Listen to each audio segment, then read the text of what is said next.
Aujourd'hui, on va parler ensemble du More Money Frequency, donc la fréquence du plus d'argent. Alors, l'argent, c'est pas un sujet facile, c'est un sujet qui réveille pas mal d'émotions chez bon nombre de personnes.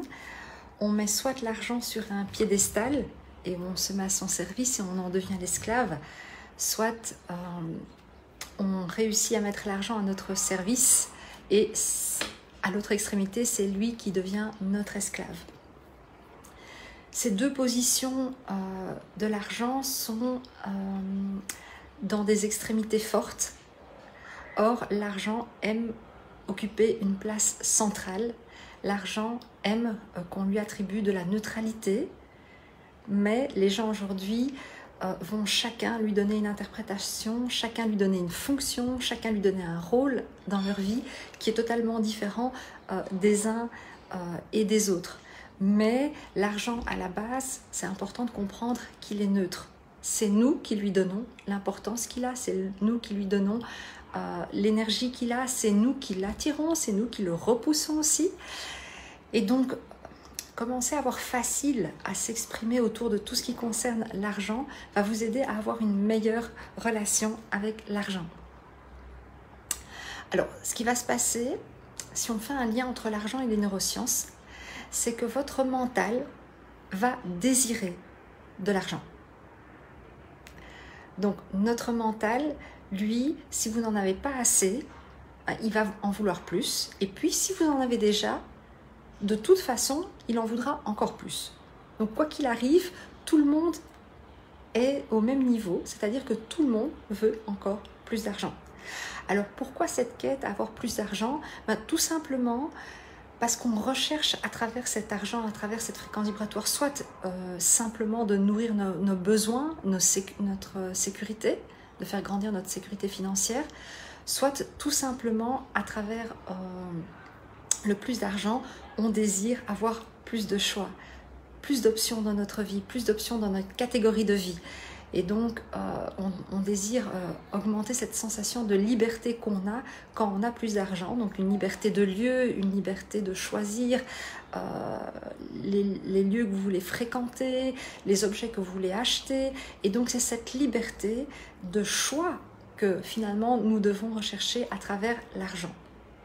Mais tout en sachant que le More Money Frequency vient qu'à partir du moment où vous êtes satisfait de l'endroit où vous êtes déjà. Alors à partir du moment où le mental désire en gagner plus, si seulement c'était aussi facile, est-ce que le résultat est toujours on en gagne plus? La réponse est non.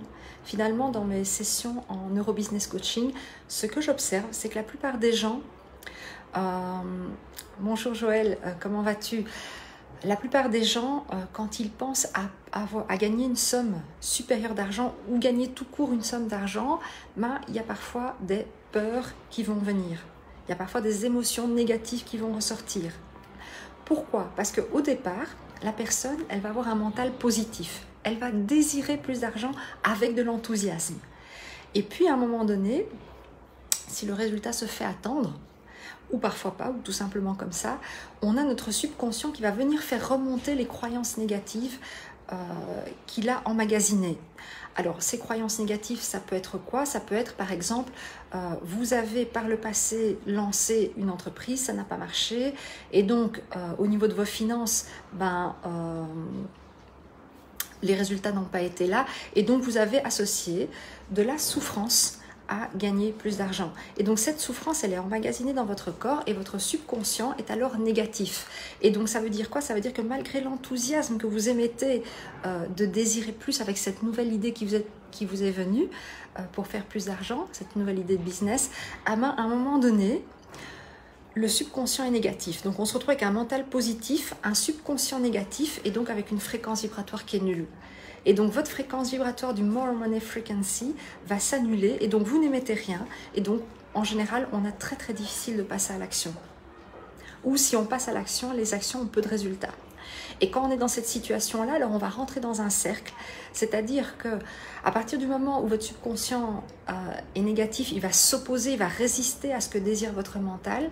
Vous allez commencer à avoir des pensées négatives, comme ce n'est pas possible pour moi, comme avant ça n'a pas marché, donc pourquoi est-ce que ça marcherait maintenant? Donc il y a le doute qui s'installe, et le doute évidemment a une fréquence vibratoire basse. Et du coup, vous avez maintenant un mental négatif avec un subconscient négatif. Et qu'est-ce qui va en résulter? C'est que quand vous allez passer à l'action, si vous passez à l'action, ben vous allez attirer les mauvaises personnes, vous allez attirer les emmerdes financières, vous allez, par exemple, investir dans quelque chose où vous allez perdre de l'argent.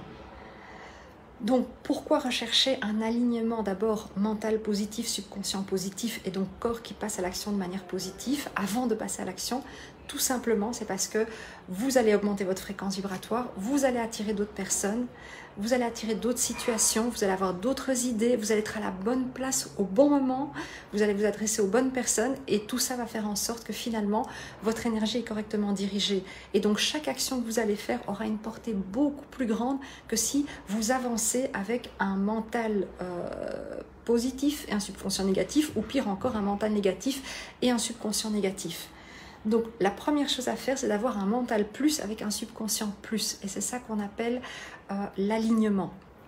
L'alignement mental-subconscient. Et c'est comme ça qu'on fait le lien entre argent et neurosciences. Si vous alignez d'abord votre interne, chaque action que vous poserez dans la matière va avoir une efficacité, va avoir une productivité, va avoir un impact beaucoup plus grand que si vous avancez de manière lourde dans l'effort avec un mental qui est plus et un subconscient qui est moins. Donc apprendre à mettre tout le monde au même diapason, donc apprendre à mettre tout le monde dans le positif, bah, ça s'apprend. On apprend au corps à faire circuler les bonnes émotions, on apprend au subconscient à avoir les bonnes croyances, on apprend au mental à avoir les bonnes interprétations et surtout on apprend à tenir la fréquence vibratoire.